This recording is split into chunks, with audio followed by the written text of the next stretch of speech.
नमस्कार, देश के नंबर 1 शो यानी देशहित में आपके साथ मैं अदिति त्यागी हूँ। नमस्कार, आपके साथ मैं मोहन चोपड़ा। देशहित यानी कि वो खबरें जिनमें आपका हित इस देश का हित छुपा है। देखिए, खबरें तो आपको हर कोई दिखाता है, लेकिन कैसे उसमें देश का हित यानी आपका हित है वो सिर्फ देशहित आपको बताता है। शुरुआत 20 बड़ी खबरों के साथ। कोरोना पर दूसरे लॉकडाउन का ऐलान लगभग तय। प्रधानमंत्री मोदी का कल सुबह 10 बजे देश के नाम संबोधन। एक बार फिर कर सकते हैं देश से सहयोग की अपील। दूसरे लॉकडाउन के लिए 3 जोन में बांटा जा सकता है देश, लेकिन सोशल डिस्टेंसिंग से समझौता नहीं। जी न्यूज से बातचीत में हरियाणा के मुख्यमंत्री मनोहर लाल खट्टर ने दिए संकेत।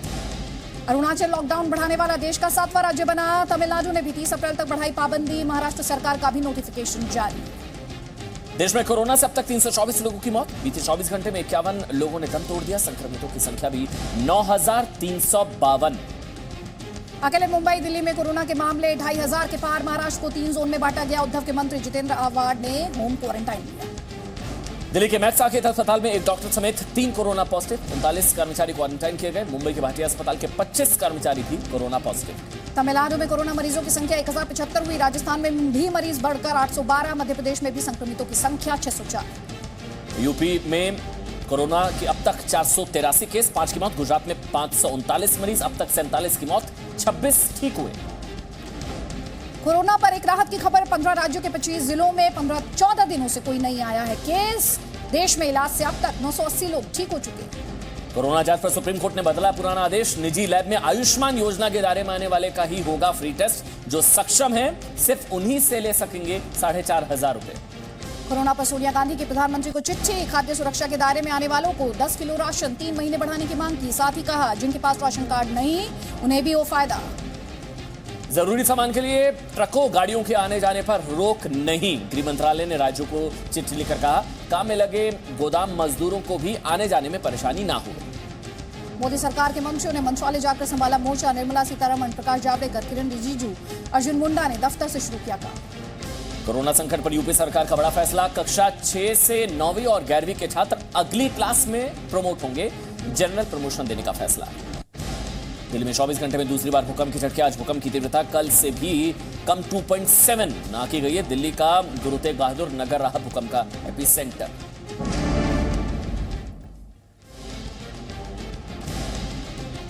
तो आप सुबह 10 बजे, जी हां, लगातार एक काउंटडाउन आप जी न्यूज के स्क्रीन पर देख रहे हैं। ये वो वक्त सुबह 10 बजे का आप नोट कर लीजिए। क्यों कह रहे हैं अमन ऐसा? देखिए, 21 दिनों का लॉकडाउन कल आखिरी दिन है। आज 20वां दिन है और आपके लिए, हर देशवासियों के लिए आज एक गुड न्यूज है। जी हाँ, एक अच्छी खबर है।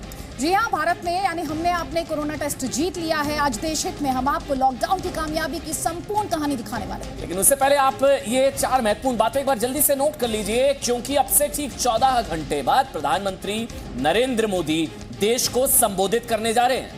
बिल्कुल, इस समय को नोट कर लीजिए, इस समय को रट लीजिए, इस समय को याद रख लीजिए, क्योंकि कल सुबह 10 बजे प्रधानमंत्री मोदी का संबोधन एक बार फिर लॉकडाउन पर होगा। और कोरोना के खिलाफ पीएम मोदी का ये चौथा संबोधन है, ये भी आपको बता दें। चौथा संबोधन पिछले 2 महीने, 1.5 महीने के दौरान।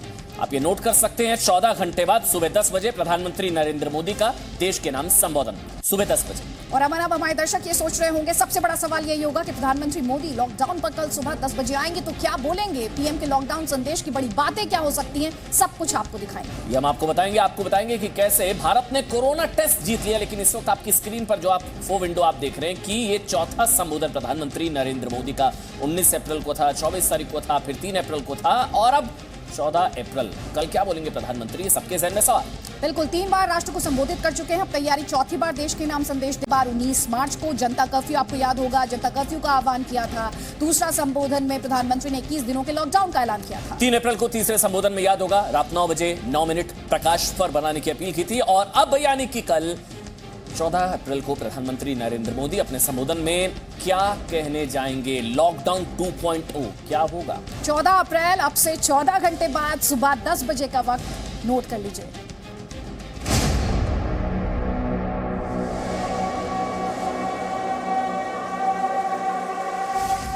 आज रात 12 बजे से संपूर्ण देश में संपूर्ण लॉकडाउन होने जा रहा है।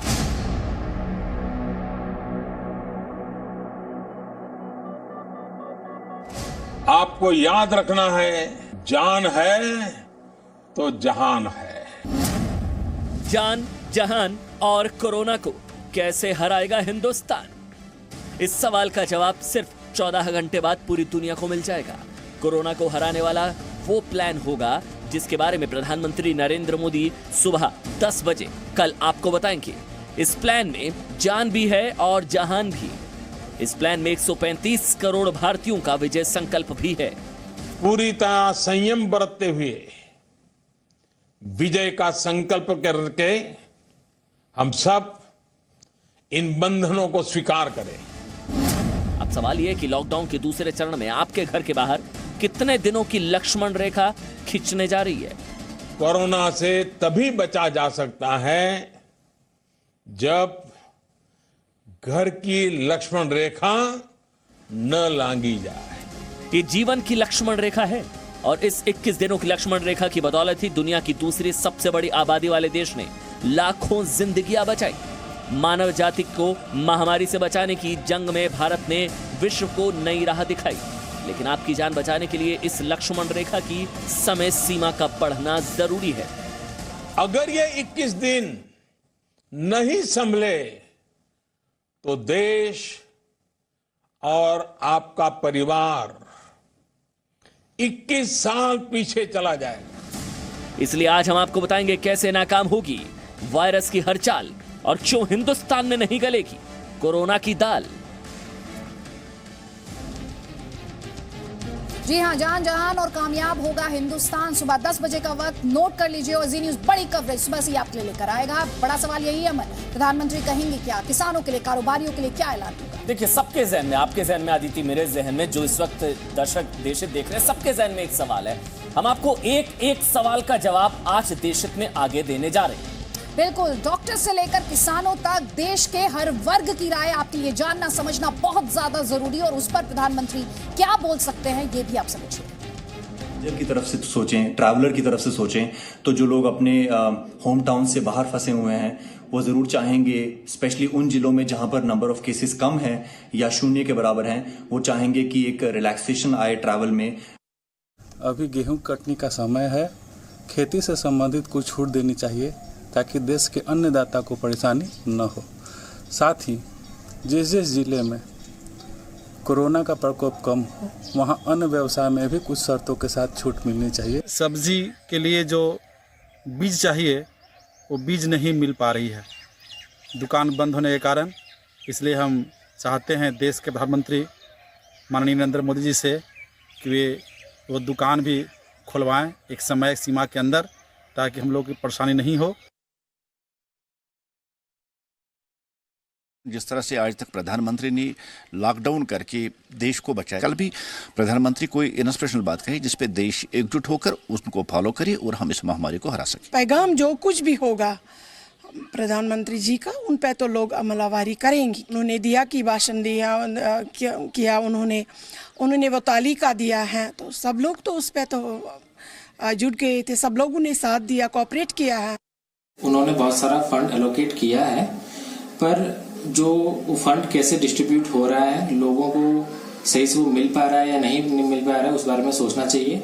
दवाई ये खाना है, दवाई वो खाना, ये तो वो बोल नहीं सकता। ये अगर बोल सके कि आप ये चीज को मान के चलिए, अगर नहीं मानिएगा तो कानूनन आप लोगों का अगेंस्ट में कोई स्टेप लिया जाएगा। आने वाली जो हमारी जो समस्याएं हैं, जो इतने दिनों में जो अब जो इकट्ठी हो गई हैं, उससे देश को कैसे उबारना है, तो मुझे लगता है कि प्रधानमंत्री उस बारे में भी बोलेंगे। टेस्टिंग जो है, जैसे हमारे स्टेट में एक्सपेक्ट कि यहाँ पे भी जो टेस्टिंग है, रैपिड टेस्टिंग का कुछ अरेंजमेंट किया जाए, ताकि जो भी कुछ अगर कुछ केसेस जो पता नहीं लग रहे हैं हमें, वो भी बाहर आए तो उनका भी अच्छी तरह से इलाज हो। आपकी राय, आपकी बात हमारे लिए सबसे अहम, इसलिए अपने ब्रॉडकास्ट में हम आपकी बात, हर वर्ग की बात, देश के हर हिस्से की बात लगातार उठाते हैं। और देखिए, आपकी बात को सुनकर लग रहा है कि हाँ, लॉकडाउन देश हित में है। देश हित की कवर स्टोरी भी लॉकडाउन, और लॉकडाउन देश हित में है। प्रधानमंत्री के राष्ट्र के संबोधन में कल क्या हो सकता है? देखिए, सबसे महत्वपूर्ण ये है, जो हमको लग रहा है कि लॉकडाउन की तारीख बढ़ाने का ऐलान कर सकते हैं प्रधानमंत्री नरेंद्र मोदी। और साथ ही रेल और घरेलू हवाई यात्रा को लेकर बहुत सारे सवाल, क्योंकि जी न्यूज लगातार जनसंपर्क अभियान चला रहा है, तो शर्तों के साथ छूट मुमकिन है। जरूरी सामानों की उपलब्धता पर जानकारी दे सकते हैं प्रधानमंत्री। साथ ही मजदूरों और किसानों की बात हमने भी बार बार की है अपने ब्रॉडकास्ट में, उनके लिए पैकेज का ऐलान किया जा सकता है। कोरोना योद्धाओं के लिए विशेष ऐलान किया जा सकता है। कोरोना फाइटर्स, जिनका पहले भी प्रधानमंत्री ने जिक्र किया कि अपनी जान को जोखिम में डालकर आपकी जान बचा रहे हैं, इनके लिए कुछ ऐलान संभव है। और अमन, ये बहुत क्रूशियल रहने वाला है कि लॉकडाउन 2.0 में हम अपने वॉरियर्स के लिए क्या कदम उठाते हैं उनके प्रोटेक्शन के लिए, क्योंकि लॉकडाउन 1.0 में कई लोग ऐसे आए जिन्होंने वॉरियर्स पर ही हमला शुरू कर दिया। और अब अमन, बात उस खबर की जिसका इंतजार हमारे दर्शक पिछले 5 मिनट से कर रहे हैं। देखिए, हमने आपको कहा कि आपने कोरोना को मात दी है। 21 दिनों के संकल्प ने कैसे लाखों जिंदगियां बचाई है। कोरोना टेस्ट हमने जीत लिया है। जी हाँ, आप सोच रहे होंगे कि ये फैसला हमने किस आधार पर किया है, तो इसे साबित करने के लिए हमारे पास डेटा है, आंकड़े हैं, जो आपके लिए देखना बहुत जरूरी है। देखिए, पहली अच्छी बात यह है कि देश के 15 राज्यों के, ध्यान से सुनिएगा, देश के 15 राज्यों के 25 जिलों में 14 दिन से कोई भी नया केस नहीं आया। कोई भी नया केस 14 दिनों से 25 राज्यों के 15 राज्यों के 25 जिलों में नहीं आया। दूसरी बड़ी बात यह हो जाती है कि देश में कोरोना के 100 दिन बाद भी संक्रमण के 10,000 से कम मामले हैं और भारत जैसी बड़ी आबादी वाले देश के लिए यह आंकड़ा, 130 करोड़ से ज्यादा की आबादी वाले देश के लिए आंकड़ा कोरोना वायरस के खिलाफ किसी बड़ी कामयाबी से कम नहीं। इसलिए हम कह रहे हैं कि कोरोना टेस्ट, हाँ, हमने जीत लिया। गुड न्यूज है ये। देश में अब तक टेस्ट हुए लोगों में 5% ही कोरोना पॉजिटिव पाए गए हैं। चौथी बड़ी बात क्या है दीदी? कोरोना वायरस से मरने वालों का आंकड़ा अगर कहा जाए तो 3% रहा है। वहीं इसकी तुलना आप कर लीजिए अमेरिका, इटली और स्पेन जैसे देशों से, जहां पर यह आंकड़ा बहुत ज्यादा और डरावना रहा है। आप जानते हैं सब कैसे संभव हुआ? लॉकडाउन की वजह से। जी हाँ, पांचवी बड़ी बात, बीते 20 दिनों में, यानी कि लॉकडाउन के 20 दिन में भारत में करीब 9,000 मामले बढ़े, लेकिन दुनिया में ये आंकड़ा डराने वाला है अदिति। 15 लाख बढ़ गया ये आंकड़ा, 15 लाख।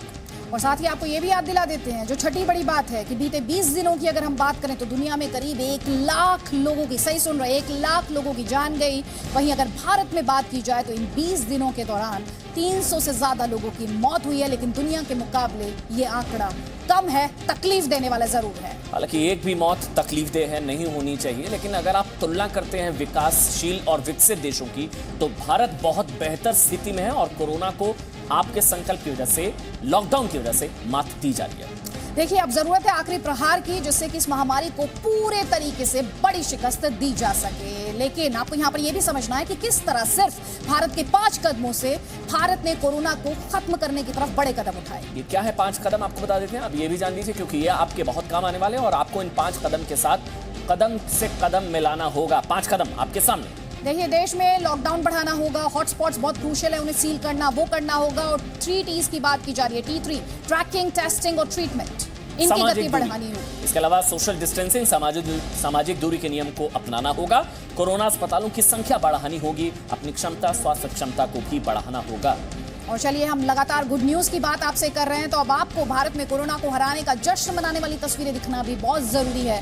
पहली तस्वीर आपको बता देते हैं, बेंगलुरु की तस्वीर, जहां पर अमन, कोरोना मरीज का ठीक होने के बाद किस तरह से ताली बजाकर स्वागत किया गया, तस्वीर में साफ देखा जा सकता है। ये कोरोना को मात देने वाली तस्वीर है, कोरोना को घुटनों पर लाने वाली तस्वीर है। कोरोना को मात देकर मरीज ठीक हुआ, उसके बाद देखिए तालियां बजाई। और आज पूरी दुनिया भारत के लिए तालियां बजा रही है। वैसे जिस तरह से हमने कोरोना को घुटनों डाला है, हालांकि भी लड़ाई बाकी है। और तस्वीर आपको बता दें कर्नाटक के चिकबलपुर की, यहाँ भी एक कोरोना मरीज के डिस्चार्ज होने पर अस्पताल कर्मियों ने, स्टाफ ने ताली बजाकर उनका स्वागत किया।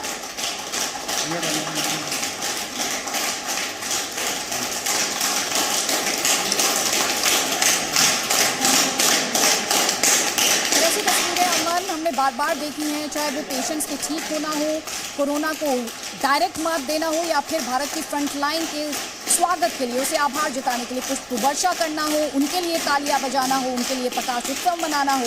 ऐसी तस्वीरें लगातार जो कोरोना के खिलाफ, कोरोना वायरस के खिलाफ फ्रंट लाइन है, चाहे वो मेडिकल स्टाफ हो, पुलिसकर्मी हो, या फिर पेशेंट्स ही खुद क्यों ना हो, हौसला बढ़ाने वाली, मनोबल ऊंचा करने वाली। ये बेंगलुरु की तस्वीर हम आपको दिखा रहे हैं। ये तस्वीर इस वक्त आपकी टीवी स्क्रीन पर बेंगलुरु की है। मतलब कोरोना वायरस को लेकर तमाम नकारात्मकता वाले माहौल के बीच ये तस्वीरें थोड़ा मोरल बूस्ट करती हैं। ये तस्वीरें थोड़ा सकारात्मक एहसास कराती हैं, थोड़ा अच्छा एहसास कराती हैं कि हाँ, कोरोना को हराया जा सकता है और भारत बखूबी कोरोना को हरा भी रहा है। बेंगलुरु की तस्वीर हम आपको दिखा रहे हैं। अच्छा, पैर छू रहे हैं जी। देखिए, आपने देखा वो तस्वीर भी अच्छी थी कि जब वो कोरोना को मात दी तो डॉक्टर्स, जो कि भगवान का रूप है, ऐसे मौके पर वो डॉक्टर्स के पैर छू रहे थे। बिल्कुल, और हम अपने दर्शकों से बार बार क्यों कह रहे हैं कि लॉकडाउन की वजह से ही लाखों जिंदगी बची हैं, इसके लिए हम आपको पूरी डिटेल्स भी देंगे और साथ ही हम आपको बधाई भी देना चाहते हैं, क्योंकि अगर आप साथ ना होते तो ये लॉकडाउन कभी कामयाब नहीं हो सकता था।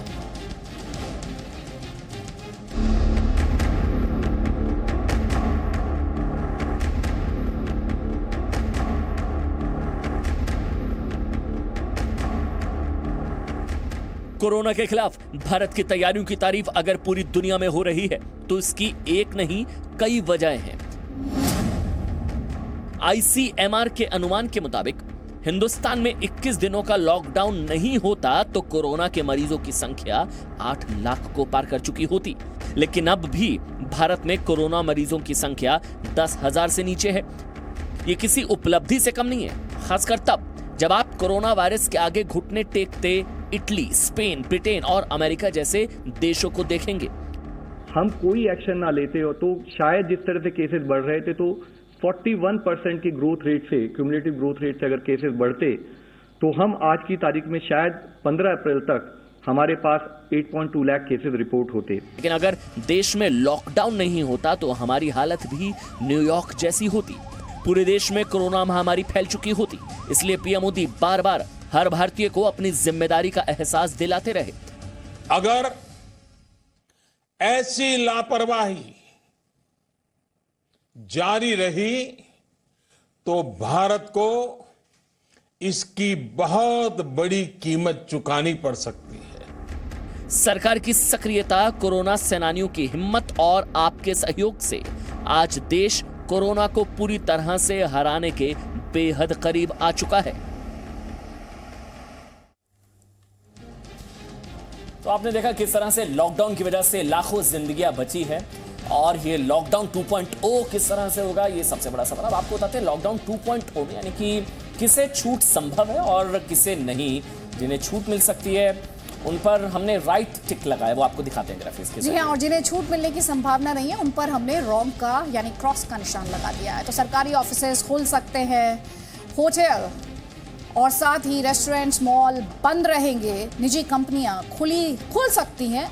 साथ ही अमन अपने दर्शकों को जोन्स के बारे में बता देते हैं। देखिए, रेड ऑरेंज जोन में वैसे इस वक्त आपकी टीवी स्क्रीन पर है कि निजी कंपनियां खुल सकती हैं और लेकिन रेस्टोरेंट वगैरह जो हैं वो बंद रहेंगे। ये जरूर है लॉकडाउन 2.0 में। इसके अलावा कुछ जोन्स में बांटा जाएगा। इसमें रेड जोन है जो आप समझिए हॉटस्पॉट है। ऑरेंज जोन में लोकल ट्रांसपोर्ट मैन्युफैक्चरिंग यूनिट जो है वो खुल सकते हैं, रेड और ऑरेंज जोन।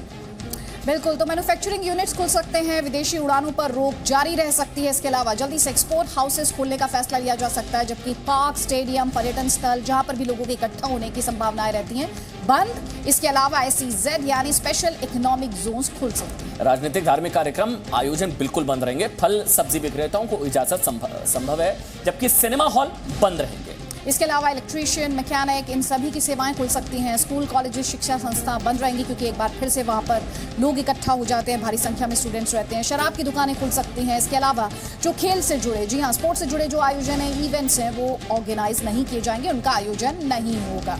मतलब छूट दी जाएगी, लेकिन वो छूट कुछ शर्तों के साथ सोशल डिस्टेंसिंग का पालन होगा। नियम, कायदे, कानून के हिसाब से ही छूट दी जाएगी, अगर दी जाएगी तो। अब आपको दो तस्वीरें दिखाते हैं, एक तरफ लॉकडाउन के नायक, दूसरी तरफ लॉकडाउन के खलनायक।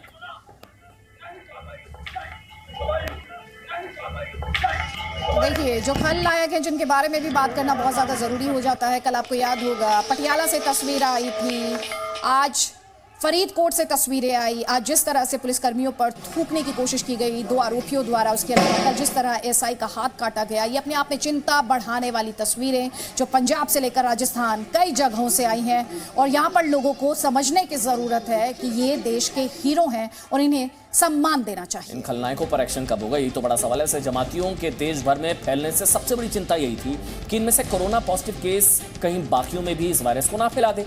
इसलिए सबसे बड़ी चुनौती उन्हें ट्रेस करने की रही कि कौन सा जमाती देश के कौन से हिस्से में है। इंटेलिजेंस ब्यूरो को यह खबर मिली थी कि मार्च के दूसरे हफ्ते में निजामुद्दीन से चलकर हैदराबाद पहुंचने वाली ट्रेन को लेकर एक अहम जानकारी उनके पास आई। ट्रेन में सफर कर रहे ज्यादातर यात्री जमाती थे, उनमें से कई कोविड-19 पॉजिटिव भी थे।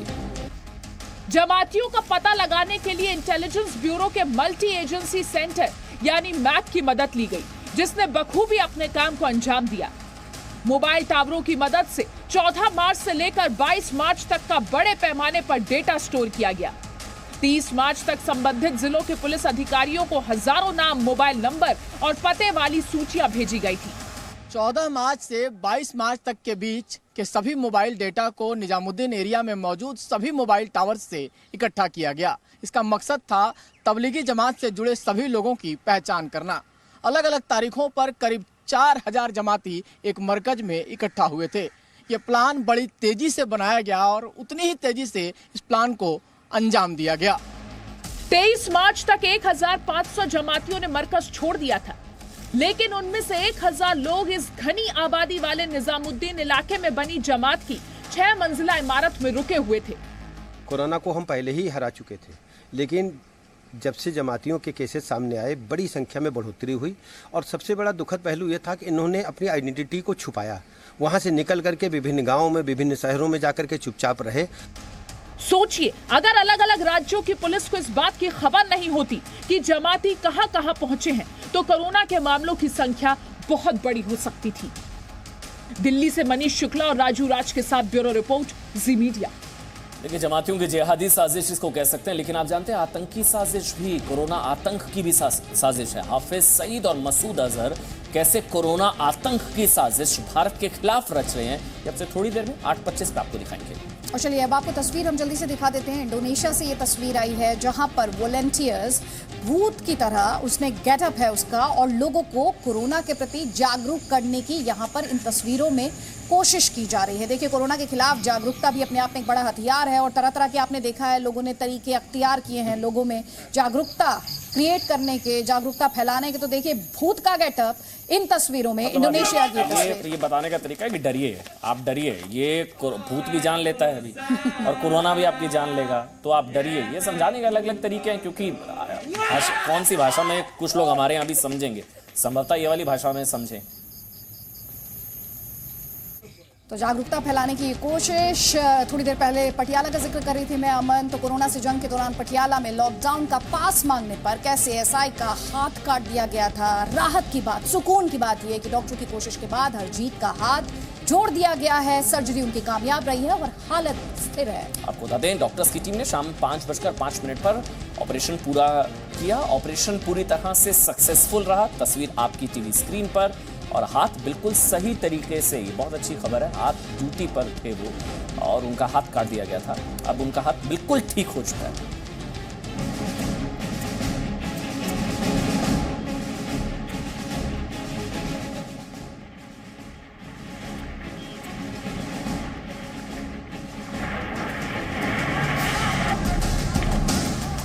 पंजाब पुलिस के एएसआई हरजीत सिंह पर हमले की ये तस्वीरें तो कल आपने देखी होंगी।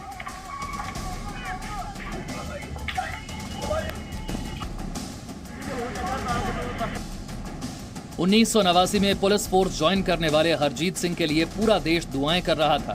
सभी की नजरें उनकी सर्जरी पर थी। कटे हाथ को जोड़ने के लिए 8 घंटे चला ऑपरेशन। सर्जरी करने वाली टीम जी न्यूज पर एक्सक्लूसिव। सफल ऑपरेशन के बाद जांबाज को वापस मिला हाथ। जिस एएसआई हरजीत सिंह का हाथ निहंग सिखों ने किरपान से काट दिया था, उनकी सर्जरी हो चुकी है। लेकिन क्या आप जानते हैं कि हरजीत सिंह के हाथ कटने की बात सुनकर उनकी पत्नी को सदमा न लगे, इसीलिए उनके बेटे ने घर से केबल कनेक्शन हटा दिया था। चंडीगढ़ पीजीआई के डॉक्टरों की टीम ने करीब 8 घंटे तक चले ऑपरेशन के बाद एएसआई की कटी हुई कलाई को जोड़ दिया। डॉक्टरों की पूरी टीम को मुख्यमंत्री अमरिंदर सिंह और पंजाब डीजी ने सैल्यूट किया है। तुरंत पेशेंट को ऑपरेशन थिएटर ले गए और इतना लंबा लगभग 7.5 से 8 घंटे का ऑपरेशन चला, और जो कि इन्होंने पूरे एक वेरी कॉम्प्लेक्स चैलेंजिंग सर्जरी को बहुत सक्सेसफुली किया। तो बड़ा सवाल यही है अमन, जान बचाने वालों को कौन बचाएगा जो लॉकडाउन के नियम तोड़ रहे हैं। और इस बीच एक और बड़ी खबर अपने दर्शकों को बता देते हैं। पंजाब के मुख्यमंत्री कैप्टन अमरिंदर ने एएसआई से वीडियो कॉल के माध्यम से ये बात की है। ਕੀ ਹਾਲ ਹੈ ਤੁਹਾਡਾ ਬੇਟਾ, ਠੀਕ ਹੋ ਤੁਸੀਂ?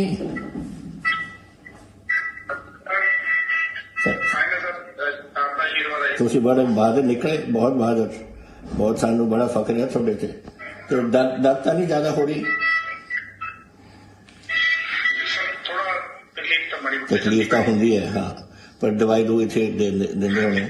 अच्छा साढ़े एक 2 साल पहला मेरा एक वाकफ सी ओदी भी ऐसे जैसे थोड़ा होया और कम कर दे बांह हाथ लाता सीगा वो काम च ते उस तो बाद डॉक्टरां ने पटियाले जोड़ता सी और आज बिल्कुल 101% ठीक चल रहा है। धर्मिंदर है साडा मिस्त्री उत्थे पटियाले दा, तो थोड़ा भी है तुसी बिल्कुल ठीक रहो, थोड़ा वाहिगुरू ने बिल्कुल थोड़ा हाथ जोड़ देना और तुहानू पता भी नहीं लगता बाद के कैसे है। बस तुसी हुण डॉक्टरां दा जरा डॉक्टर थोड़ा ध्यान रख रहे ने, तुसी जरा हुण आराम नाल अपना आराम करो। देखो तुसी तो मुस्कुरा रहे हो, चंगी गल है। और हो कोई गल हो बेटा साडे अफसर अपने उत्थे होंगे SP साहब, उन्हां सारे नूं दस जो कोई काम होए, जो कोई तुहानू तकलीफ होए, जो तुहानू लोड़ होए किसी गल दी उन्हां नूं दस दिओ।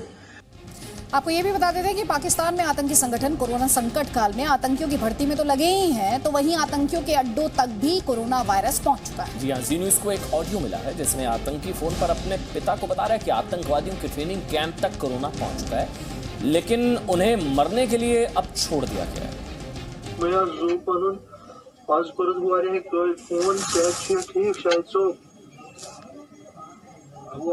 टाइम फोन करना आज में फोन में टाइम कि आज फोन करना खबर गोबर पान उसका ठीक सेहत ठीक इम बाकी साथी सारी ठीक क्या दलील अबू वो ठीक है मैं पान ठीक है अलबत्ता मैं से 5-6 साथी छे उमन छी बेमारी सु फैलामस ये कोरोना वायरस बेमारी उमन छी आए लायामस तो वो हम करां ये कि ज्यादा कोशिश कि अमन यम बीमार हुए इंशाल्लाह फरीम सही सांच अमन हम कोशिश जल्दी अमन यहाँ पर दर्शकों को ये भी याद दिला देते हैं कि कैसे पाकिस्तान की तरफ से फौज की तरफ से कोरोना संक्रमित आतंकियों को भी हिंदुस्तानी सीमा में घुसपैठ कराई जा रही है और भारतीय फौज बार बार अपील कर रही है कि किसी भी अनजान शख्स को पनाह ना दे। एक तरीके के मानव बम, फिदाइन मानव बम, ह्यूमन बम है, ह्यूमन कोरोना बम से। वैसे देश में लॉकडाउन लागू है, आप जानते हैं, उम्मीद है कि कल लॉकडाउन संभावनाएं बढ़ भी जाएगा। जो लोग अभी भी सोशल डिस्टेंसिंग का पालन नहीं कर रहे हैं उन्हें जानवरों से सीखना चाहिए। जी हाँ, ये तस्वीर जो आप इस वक्त अपने स्क्रीन पर देख रहे हैं राजस्थान के नागौर की ये तस्वीर, जहां पर एक सरकारी स्कूल में बहुत सारे मोर पहुंच गए। इन मोरों ने कैसे सोशल डिस्टेंसिंग का पालन किया और थोड़ी थोड़ी दूर पर कैसे आराम करते दिखाई दिए हैं, आप देख रहे हैं इन तस्वीरों में।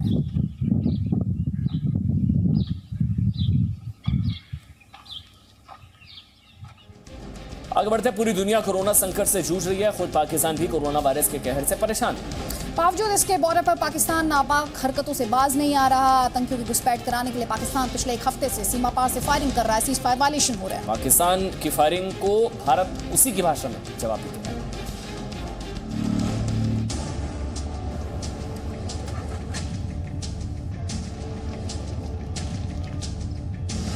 कोरोना काल में भी बाज नहीं आता पाकिस्तान।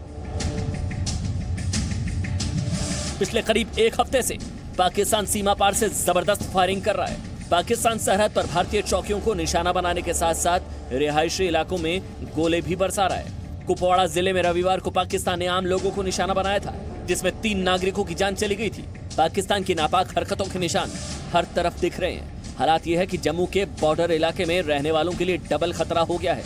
स्थानीय लोग घर के अंदर पाकिस्तान के गोले से डर रहे हैं, तो घर के बाहर निकलने पर कोरोना का खतरा बना हुआ है। सर फायरिंग पाकिस्तान वाले कर रहे हैं, तो सर हम बाहर भी नहीं निकल सकते। सर एक कस्बे का एक बंदा भी जख्मी हो चुका है। सर बाहर निकलते हैं, कोरोना से डर है, उधर से फायरिंग का डर भी है। सर सरहद पर पाकिस्तान को उसी की भाषा में जवाब। पाकिस्तान की नापाक हरकत का मुंहतोड़ जवाब भारत ने भी दे दिया है, जिसमें पाकिस्तान को काफी नुकसान उठाना पड़ा है। बीते 1 हफ्ते में पाकिस्तान ने पुंछ के मेंढर, बालाकोट, शाहपुर केरनी और कस्बा सेक्टर में फायरिंग की। इसके अलावा कुपवाड़ा जिले के तंगधार और करनाहट सेक्टर को भी निशाना बनाया। सवाल यह है कि क्या पाकिस्तान आतंकवादियों की घुसपैठ कराने की कोशिश में है? क्या आतंकवादियों की घुसपैठ कराने के लिए सीमा पार फायरिंग करा रहा है पाकिस्तान? भारत ने पिछले हफ्ते पाकिस्तानी सेना के तोपखाने, आतंकवादियों के लॉन्च पैड समेत पाकिस्तानी सेना की कई चौकियों को तबाह किया था। बॉर्डर पर मुंह की खाने के बावजूद पाकिस्तान बॉर्डर पर बाज नहीं आ रहा है। जम्मू से राजू केनी के साथ ब्यूरो रिपोर्ट, जी मीडिया। तो पाकिस्तान की नापाक हरकतें लगातार जारी हैं। अब जल्दी से आपको तस्वीरें दिखाएंगे उड़ीसा के भुवनेश्वर जिले की, जहां पर महात्मा गांधी की वेशभूषा में एक शख्स ने लोगों को मास्क बांटा है। देखिए, आप देख रहे हैं इस वक्त इस शख्स के हाथ में तिरंगा झंडा है, हाथ में घंटी भी थी। बापू की शक्ल में ये शख्स लोगों को मास्क पहनने के लिए प्रेरित कर रहा है। लोग अलग अलग नायाब तरीके से लोगों को जागरूक करने की कोशिश कर रहे हैं। अभी बापू की वेशभूषा में इस शख्स ने मास्क बांटे, हाथों में तिरंगा।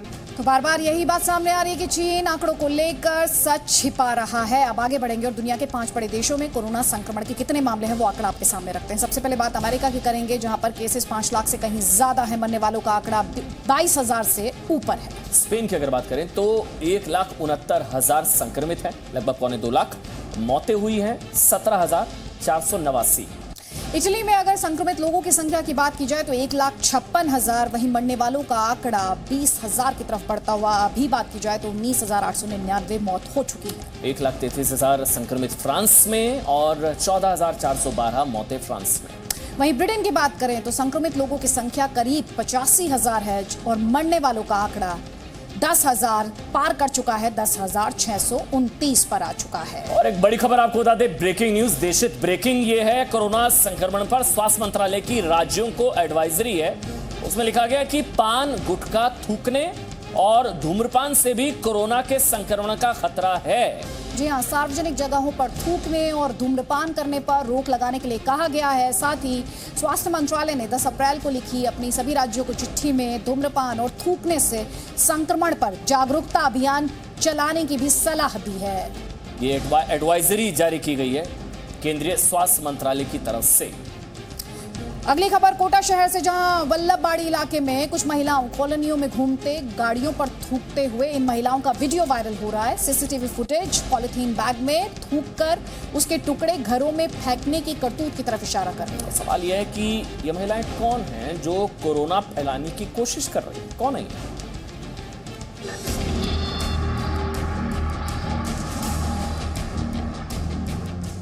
कोटा में थूकने वाली महिलाएं कौन? घरों के अंदर क्यों थूक रही थी महिलाएं? कोरोना फैलाने की साजिश या कुछ और? कोचिंग सिटी के नाम से मशहूर कोटा में कुछ महिलाओं को कॉलोनियों में घूमते हुए गाड़ियों और घरों में थूकते हुए देखा गया। शहर के वल्लभबाड़ी इलाके से पुलिस को मिली शिकायत के बाद पड़ताल की गई तो कई सीसीटीवी फुटेज में ये महिलाएं दिखाई दी। इनमें से कुछ महिलाएं न सिर्फ थूकते हुए बल्कि पॉलिथीन बैग में थूककर उसके टुकड़े घरों में फेंकती दिखी। इन सीसीटीवी फुटेज के बाद कोरोना वायरस को लेकर लोग इतना डर गए हैं कि लोग इसे कोरोना संक्रमण की साजिश करार देने लगे। सारे गेटों पर इस तरह की गंदगी फैलाकर और घरों में फेंक कर चले गए। जब हमने उनका पीछा किया तो वो हमारे यहाँ से भाग गई। हालांकि कोटा शिकायत के बाद जांच शुरू कर दी गई है और पूरे इलाके को सैनिटाइज करवा दिया गया है।